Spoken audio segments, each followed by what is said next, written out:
Good morning, everybody. I'm here, Sean Terry, for Junkie Points. I am the sports junkie, um, aka the Wizard. Uh, I'm doing this post this morning. Heart is a little heavy. Uh, One of my all-time favorite players, collegiately. Well, I'm not even gonna say collegiately, just period. Uh, and this comes from, like I said, being a junkie growing up, watching great player after great player play basketball. Uh, I became a big time Syracuse fans back in the mid '80s. Derek Coleman was my idol. I became a big time fan of Syracuse in that era of Derek Coleman and Sherman Douglas, Ronnie Cycli. Well, I loved them, and like I said, Derek Coleman was my idol back in the day. So that made me that team there, that team that made that great '87 run, going to the championship game. I instantly became a diehard Syracuse fan. With that being said, after that era ended, after those guys, that group of guys, Coleman leaving, after he graduated in '90, I was like, who's gonna be that next player coming into that Jim Boeheim regime? Sherman Douglas was gone, leaving Syracuse as an all-time assist leader in college basketball at that time. Derek Coleman, I think, was all-time leading rebounder in the Big East Conference at that time. He left. So now who was going to be that next great player in behind him? I was like, this still going to be my squad. I still love them. So in comes this skinny guy named Lawrence Moten. Skinny, uh, wearing knee-high socks. From my understanding, it was a DC thing. His hometown of Washington, D.C. That's how, I had heard that's how guys like to rock their socks, you know, when they wear their shorts like knee high. I think if you can remember, I remember, I don't know, a Maryland basketball star, Walt Williams. He was also known as the Wizard. He rocked those knee high socks, knee high white socks, tube socks. And so, so like I said, I'm like, yo, the skinny kid comes into Syracuse and instantly, boom,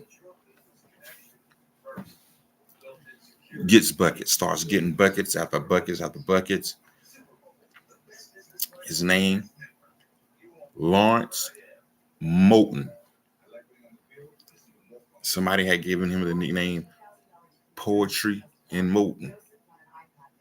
I think a sports writer, a local sports writer back in that area gave him that Poetry in Moten. Potent. Excuse me, I'm sorry. Lawrence Poetry in Moten.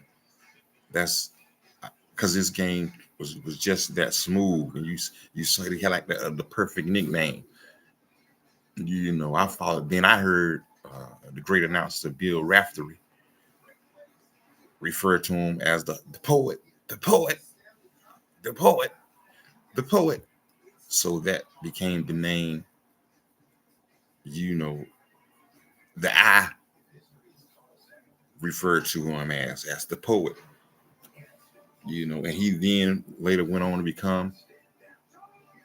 By the time he had graduated, he had become uh, not only Syracuse all-time leading scorer, which is he still holds that destination to this day,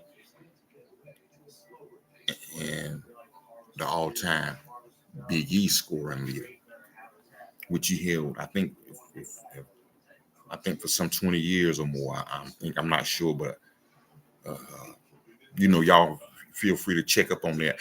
But that's how smooth his game was. He was a bucket getter. I mean, can take your to like smooth little moves to the rim, nice little outside shot. We're not in the.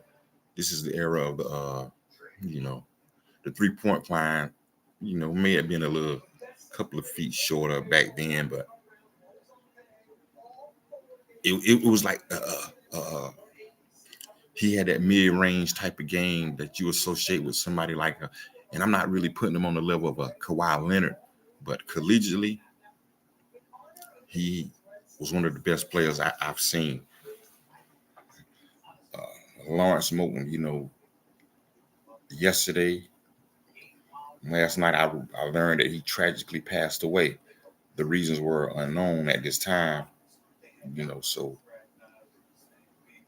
I am saying I'm coming right here with a little heavy heart. I can remember seeing him at the Q's, boom, getting buckets after buckets, kind of carrying that program. Like I said, after the graduation of Derek Coleman and Sherman Douglas, and Cycli, he ushered in a new era of Syracuse greatness. So, I think they didn't make the Final Four while he was there. I think they made a few runs in Sweet 16. We came up a little short. We are, everybody know how difficult that is. That don't take away from how great a player he was. He then went on and played a couple of seasons for the Vancouver Grizzlies, who were in their infancy. I think it might have been their first or second year in the league. He was on the Vancouver Grizzlies, which is now the Memphis Grizzlies. But he played a couple of seasons with them. I thought he was going to be, pretty nice. I can't, I don't have his average numbers here in front of me now, but I seen him play a couple of times. I felt like he was going to have a longer NBA career. And that goes to show. That's why I say I'm not here to downgrade any player that has played in the NBA, because that just goes to show how when a player like Lawrence Moten, not no trouble, ideal citizen, had a smooth game. He was like 6'5", but he was in the Jordan era, with all them guards. Game, he